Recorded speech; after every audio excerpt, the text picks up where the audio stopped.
Hello and welcome to Reiki Women Podcasts. It's me, Bronwen Logan, and that person over there waving. Hi, Michaela. It's Michaela Daystar. And today we're going to have a chat about the use of ritual within the system of Reiki. And so, what is the purpose of it, or what is it actually, and the purpose of it, and yeah, does it benefit us? We'll have a chat about all those things, and Michaela's gonna hit it off. And Michaela, what do you think about ritual? What is ritual? Yeah, there's a lot of different ways to define it, of course, and a lot of specific context where a particular definition of ritual will be meaningful. But I would say for me, and particularly in my Reiki practice and teaching, ritual is a process of focusing our attention on something and focusing on something that is significant by just taking a pause and putting a little bit of space around what we're doing and a little bit of intention around what we're doing.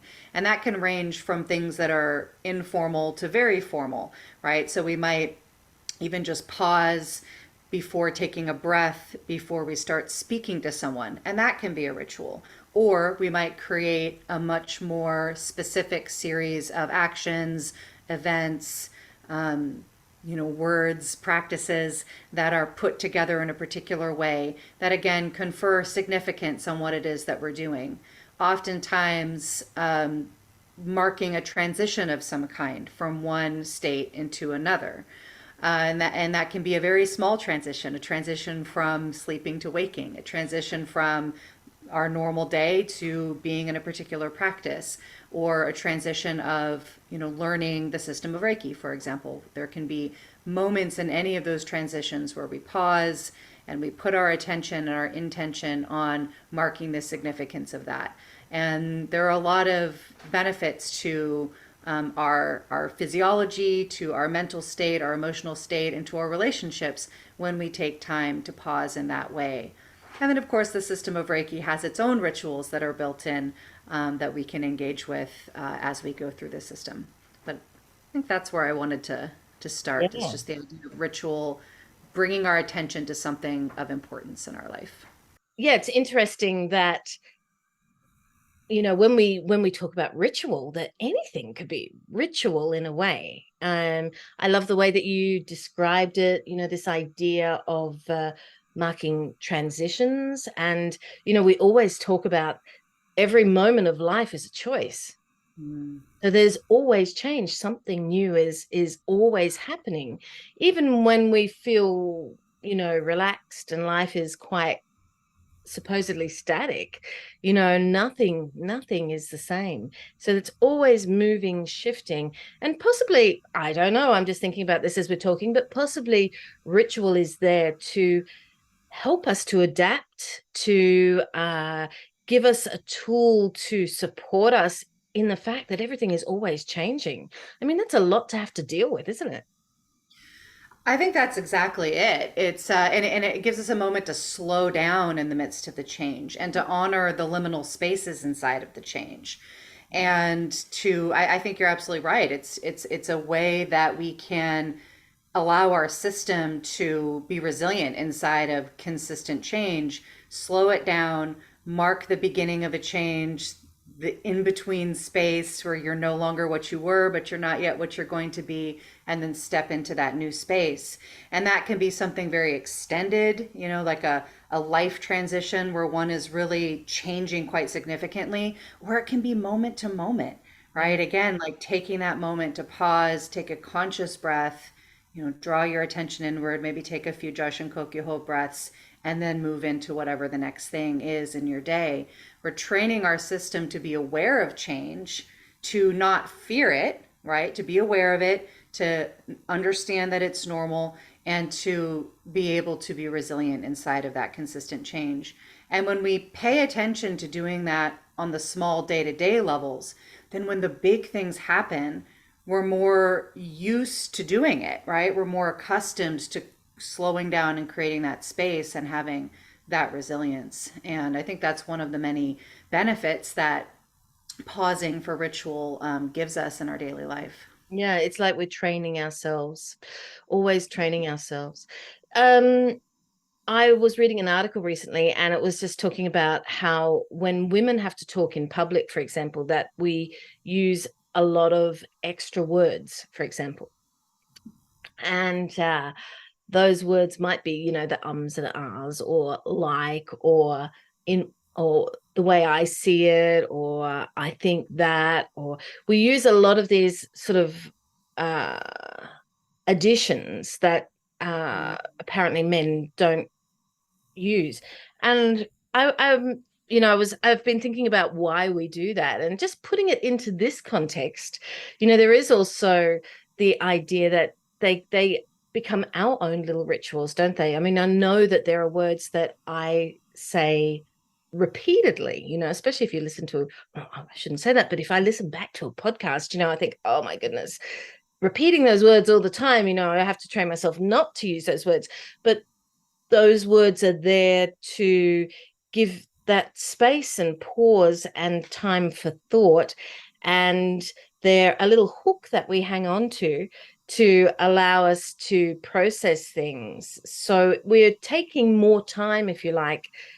I think even things like, if you like, taking more time to give yourself the opportunity to think and yeah. to let things unravel and come out. Right.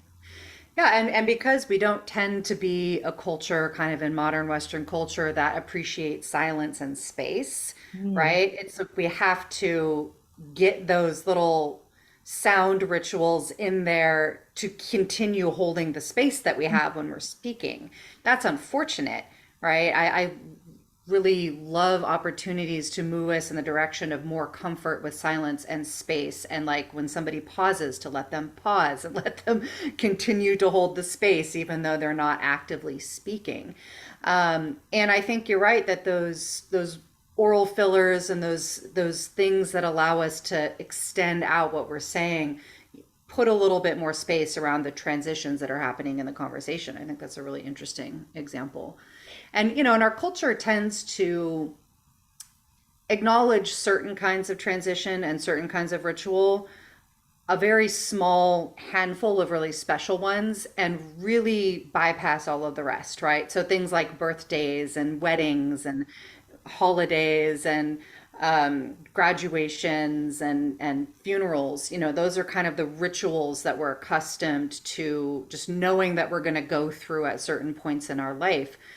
Yeah. And why is that, right? Because they give us an opportunity to pause and pay attention to something significant that's happening.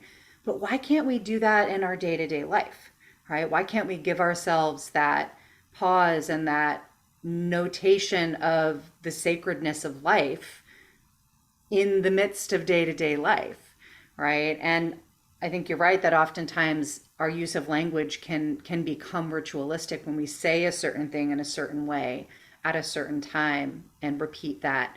And when we bring consciousness to that, it becomes more beneficial to us, right? It's less a habit, something that we're just in the habit of doing, and something that we're intentionally cultivating. Yeah, so we use it to support us. And I guess women using those words more than men is a sign of the fact that women probably have not been public speakers as much as men have been historically for the last, couple of thousand years. So um, And, it's, and people who are accustomed to being in charge and taking what more space that's are right. going to tend to fill open spaces when they become available, right? I mean, even I have this dynamic with my teaching partner who's male. Like, I pause a lot in our conversation. I need to take a moment to reflect before responding. And he's just not accustomed to that. Like for him, if there's a pause, if you stop talking, whoo, he's right in there, right? So I've had to learn to like literally like create a ritual around informing him that I am not done yet. I am pausing before responding. Give me a moment of silence. Because we need those breaks. We need those pauses inside of that constant transition that you mentioned earlier. Yeah, it definitely takes more confidence to take a pause than to fill a space. Yeah. Yeah, it's very Totally. interesting. Yeah. The other thing that I wanted to that comes up a lot in my Reiki practice, and particularly in teaching, is that there are rituals that are intentionally built into a space. And so I start every class with variations on the same ritual. And as we move through a class over the 8 weeks that we move through it, I invite the participants to contribute and to create it. We co-create this ritual, but it has the same basic elements. It's intended, it's planned, it's at the same time in every class. And then there'll be spontaneous rituals that come in response to whatever's happening in the midst of that practice or that class. And you can feel it. You can kind of feel the air shift from like, okay, we're having a conversation to, okay, something significant has come up and we need to create that pause. We need to create that space. And when we're in this kind of practice together over time, people feel that pause and they Mm. step into it, right? They know, okay, something is needed here. And it's a skill that we can develop to feel into what is needed in that moment when it's a spontaneous thing, it's not something that's planned. And as an example, during one of our classes, a person's cat had just died, and it was their first ever cat, and they were really feeling it, but also wanting to participate in class and stay on track in what we were doing. But in a particular moment, emotion overwhelmed him, and we just needed to take a pause, and he just kind of spontaneously pulled together a couple of things that were in the room, put them around where he was sitting, and just sang a song like it was a grief song that he had learned. And we all, just kind of held that with him, and then it was done. And we moved on. Right? Like it didn't have to like take up a whole lot of space. It was just like something significant happened in this moment, Oh. and we all just knew that we needed to pause, and then just knew, just sat with what to do. We don't always know what to do, but even just sitting and observing what is happening is ritual when we put our intention Absolutely. to it. I mean, as you say, I think you said at the beginning, there's sort of like formal and informal Right. ritual. Yeah. And in the system of Reiki, we have quite a lot of formal ritual. When we look at the different elements of the system, I would say that they're all, specific rituals to some degree. And whether it be the chanting of the precepts, or the chanting of a mantra, or the drawing of a symbol, or placing hands, we everything that we do. And obviously there's also the Reiju attunement, which is a very obvious ritual. But I guess if we looked at Reiki treatments and looked at that in the idea of the practice as a ritual and the benefit of ritual to a treatment, what do you think the benefits are in that situation? Yeah, and and firstly distinguishing like how would you approach it as ritual versus as not ritual, right? And so I think it comes so much down to intention and to taking that pause to focus and to avoid going into something as like rote memorization, and really resting our attention on what we're doing. Mm. And so we often will do that by creating a certain repeated pattern that we begin a session and end a session with. We might go about, even the hand placements themselves, right, that give us a particular map of places that we, tend to use, which can be flexible, right? It can be shifted in the moment depending on the needs, but there is this structure. And so often practitioners, will create essentially a ritual for how we're going to begin, how we're going to proceed inside of the treatment, and then how we're going to conclude. And what that does is it signals to our system and to the person that we're working with Yeah. that we are beginning and there's something significant happening here. And so if we've been, for example, chit-chatting before the session, laughing. And, this happens with folks who are my friends quite a bit. They'll hop on the table and we're still chatting about whatever, or gossiping or laughing or whatever. And there's that moment where, like, okay, we need to transition from this chit chatting, being friends, into this session. And so there's particular steps that we take to do that. Because if I were to just continue that chit chat and start going into hand placements, right, I'm not grounded. I'm not connected to my center. I haven't taken a moment to really focus on why we're here and what we're doing. They haven't had that opportunity either. Yeah. And so there's this messiness of the transition that would happen. And so yeah, so we want to mark that space in a certain way. And when we do that, our system and their system, and by system I mean our body, our mind, our heart, our spirit, all of it working together, takes note and says, okay, now we begin. Now there's something significant happening, and I know how to respond to that, Yeah. right? I know how to respond to friendly chit chat, but I also know how to respond to this new space that's been created. And that can happen very quickly, that transition. But it happens quickly when we have built in the familiarity with how we are going to begin. It doesn't matter exactly how, right? In a treatment, we want that to include some version of grounding, some version of calling our attention in, and some version of, whatever is significant to a particular person as far as I am now in this session. But that can happen quickly. It doesn't have to be complex. Yeah, absolutely. It reminds me of the flip side of that, which you mentioned at the beginning of for the client as well. So, for example, if I have a Reiki treatment, yeah, so if I lie down on the table, the ritual of lying on the table, the ritual of you know, whatever the practitioner is doing, but there's something in me that recognizes that when I have a treatment. It's sort of like, oh, this is what you have to do, Bronwen, and because this is what is happening.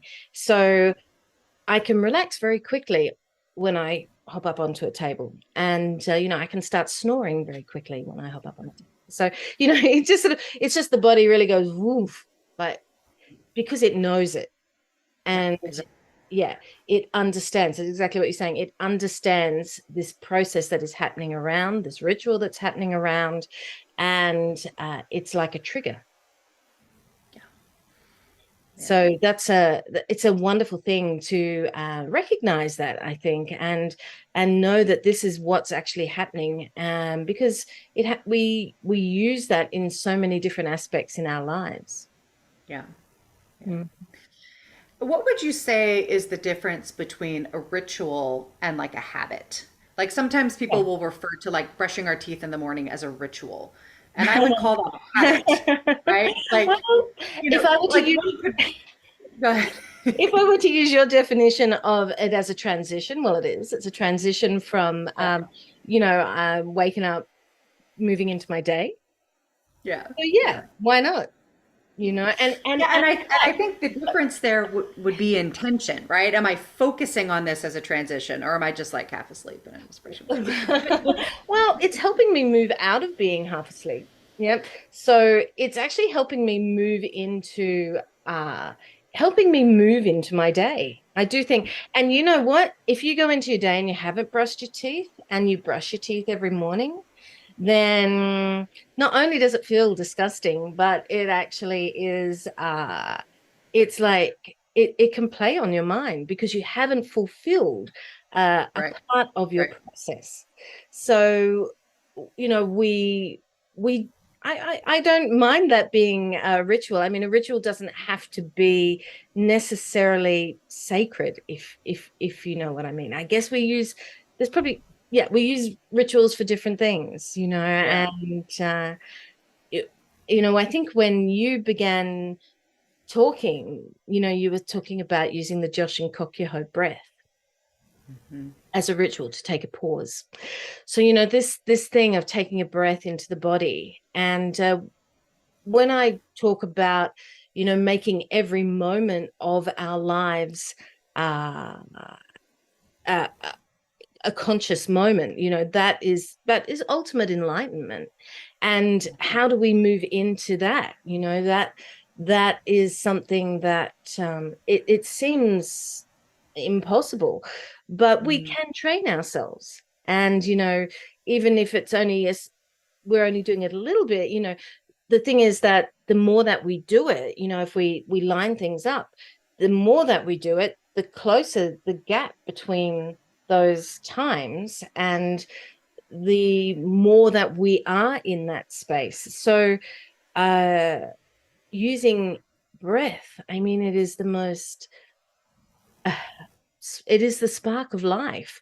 So using that breath and allowing it to, if we are conscious with each and every breath, using that as a ritual to be conscious and aware. So it's, once again, it's a tool, but it's a tool that we don't need to create. It's already there. It's Right. just our, and I think that's sort of what you were saying before, it's our understanding of it, our bringing our awareness and our consciousness to it that Yeah. actually informs it, gives it that weight and meaning. Yeah. Yeah, absolutely. Yeah, and when we think about the elements of the system of Reiki as ritual, they absolutely function that way when we bring attention to it. And I know I have had practice sessions where I wasn't particularly focused, right? I was going through the motions. Like, I know I'm supposed to be Mm, doing XYZ right now, and so I'm going to go through that motions, but my mind is elsewhere. And, I might be going through the motions of a ritual, but I haven't focused my attention on the significance of the moment, right? As you were just speaking, I'm not paying attention to each breath. I'm just breathing in a particular way without paying attention to it. And it makes me think about descriptions that certain friends have shared about like their early experiences in church or in faith communities where they hadn't really been given or hadn't developed enough of an understanding of the different elements of the service. And so they were just going through it as a memorization, not paying attention. And then as adults, we're like, I don't even know why we were doing that stuff. And it's like, well, there were reasons for it, but for whatever reason, weren't brought into the significance of it. And so, then as an adult, they're like, well, okay, why was I doing this? Oh, that makes a lot of sense. Maybe I still want to do something like that in my life, right?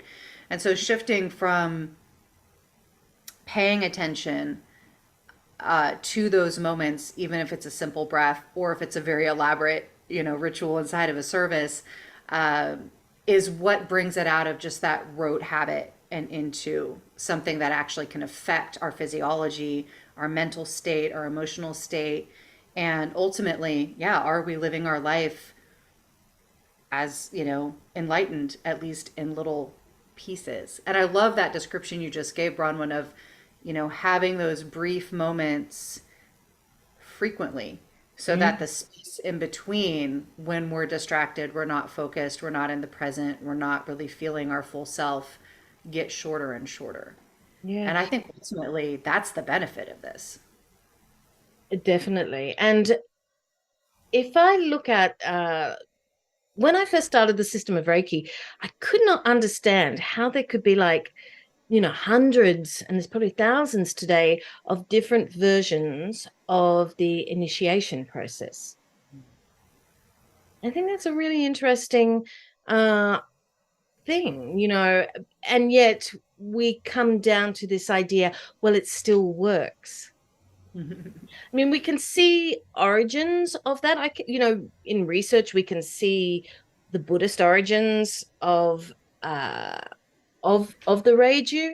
Um, but why is it that it still works? And I think a part of it is that are we're not um we're not enlightened, right? So when we do this process, we're not totally, like you were saying before, we're not totally there always. We're not totally in that moment.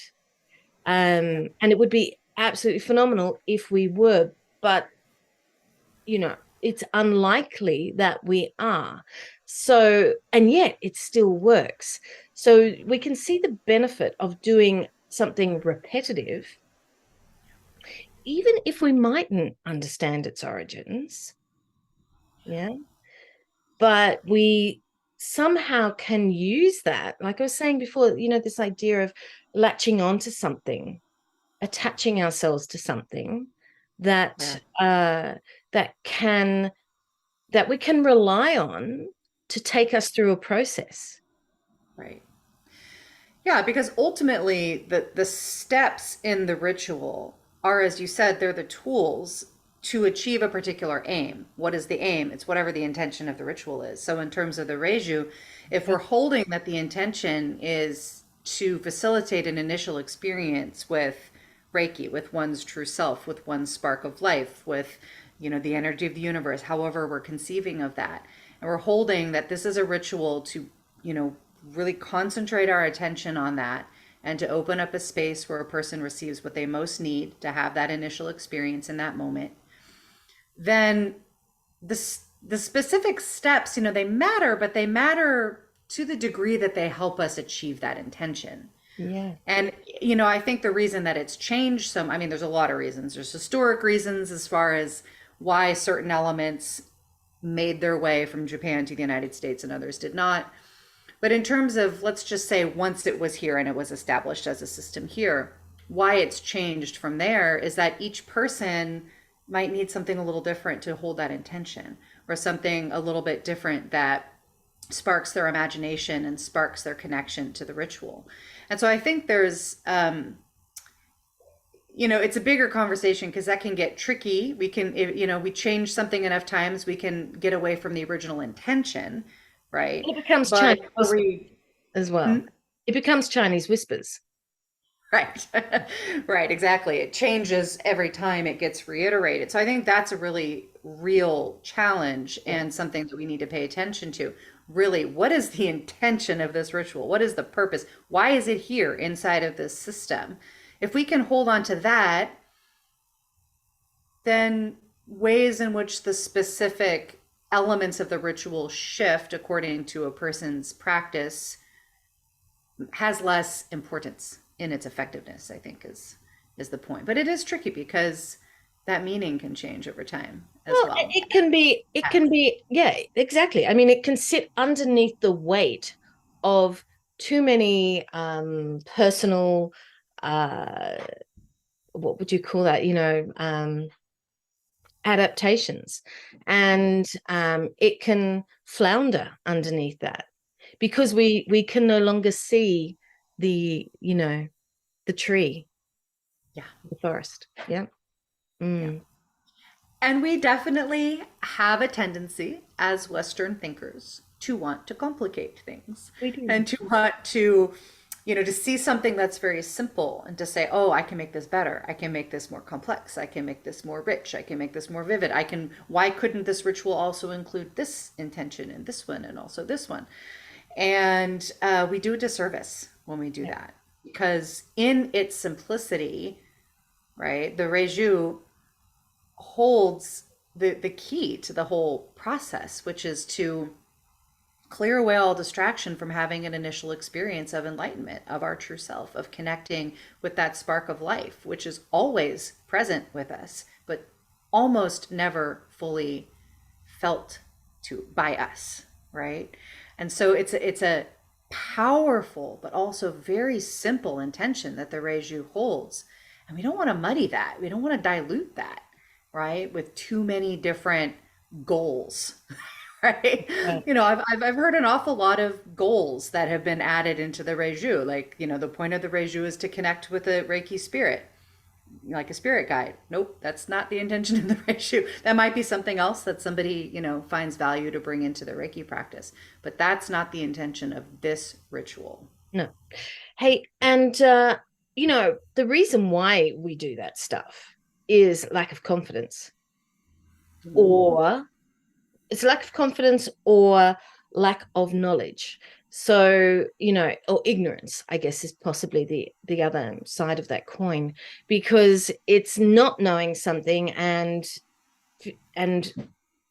not understanding something, so feeling the need to fill that space, yeah, with some sort of wisdom. But where that comes from, and is it grounded?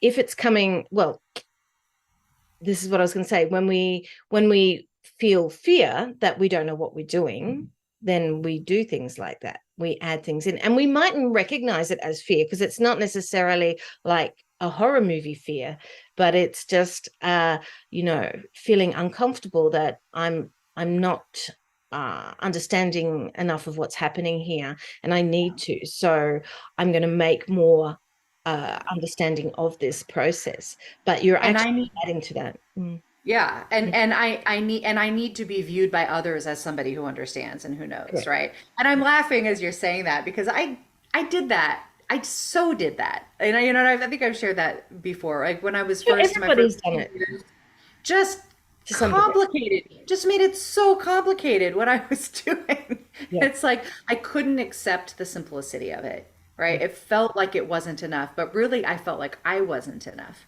yeah, right? And so moving through that, as you say, building confidence and building knowledge. Oh, this is why this element is here, and only this. This is its purpose. So let it hold that space without trying to make it do something else that it's not supposed to do.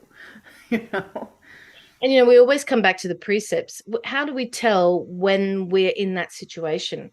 Well, if we look at the precepts and we think, for right now, am I angry? Possibly not, but am I worried? I think I might be. I think I might be a little concerned, but I'm definitely feeling like, as you just described, feeling like I might not be enough, or my knowledge might not be enough, and and that is then from that the result is me doing. It's like I always laugh. It's sort of like, when I look at the different attunement processes, some of them are like, you do this once. Some of them are like, you do this 4 times. Some of them, and you can see someone's thinking, wow, if I do it 4 times, it's going to be even better, right? It'll be more powerful. It'll be stronger. That'll be better. Be better for the person, better for me. But that's only because we don't have an understanding of the actual practice, or why we're actually doing it once. I'll tell you, one of the things that made the most difference for me in shifting from that need to make it more powerful, more strong, more complicated, and really rooting back into the simplicity of it was understanding by learning, by seeking more knowledge, that the steps in those rituals, so focusing on attunement, on reiju, focusing on the use of the symbols when I'm working on another person, for example, the purpose of those steps and those aspects is to keep my attention focused on what we're here to do, Yeah, right? It's not that each of those steps increases the power that's happening for the other person, or that I am sending to that person, or that's available in the space. Each yeah, of those steps is bringing my attention back to why we're here. yeah, And the creators of this system understood well that the human mind will jump in 1,000 different directions at all times if we give it the chance. Right? And so we need layers of support to bring our attention back to what am I doing and why right now. And this is why over time, the rituals and the aspects of the ritual can actually become simpler, right? We need less of them. We need less support. We need less handholding to get ourselves to focus. But we can really muddy the waters, and I speak this totally from experience of doing lots of muddying of the waters when we view it in the opposite way, that more complexity, more elements is what's going to make it stronger and better, as opposed to my goal is to simplify this, but I can only simplify it if I'm truly able to train my mind to stay focused. And yeah, that can be the hardest thing. yeah. I mean, the words that come up for me are letting go. That it's about letting go, and uh that can be really frustrating for students when they're learning, if a teacher's saying, you've got to let go, because it feels like the opposite. We're so used to, in our world, when we learn something, we get lots of books, and we do all this stuff, and we're filling spaces. Yeah. And yet, the knowledge that we're talking about is not that sort of knowledge. And we're actually sort of the opposite of that. So it's really that letting go, And that can be so hard to feel in the beginning, I think, and that's why we do get distracted and start, doing the adding on rather than the taking off and the letting go of things. Yeah. Mm. Yeah. Yeah. And the simpler it is, the more significance we can add, that we can feel for each of those elements. And so it's finding that balancing point, because there's definitely times where I do need more layers. Okay, I really am going to need to, call on the symbols more specifically. I really am going to need to use the more complex form of Reiju, for example, because I am self-aware enough to know that my mind is not fully present, Yeah. right? And so I'm going to need to give myself more structure, right? I'm going to need to put a tighter container around what I'm doing. Yeah, right. And sharing that with students, that there's no shame in that, but let's pay attention to the structures that came from the system itself, and let's work inside of those. And then if something else comes to us that feels really authentic to our own experience, our own lineage, our own practices, that feels like it benefits the intention of the practice that we're working with, then we can bring that in. But Yeah. let's understand why it's coming in, what the benefit is, how it relates to the existing elements of the system, and understanding that these are distinct elements. And that's how I've been trying to hold it, because otherwise it gets muddy Yeah, real fast. absolutely. I think it's a really good place to finish on today, because the whole idea that of why we use ritual within the system of Reiki is pretty much what you've just pinpointed there. And I hope that that supports people who are out there practicing and thinking about what they're doing and why they're doing it, and just living life and also enjoying that. So yeah, thank you for sharing today. And remember to like us and follow us. It helps with I don't know, all that stuff that happens on the internet and All the internet magic. intermagic. And we'll be seeing you next time. Bye for now. Lovely. Bye bye. Thanks, Bronwen.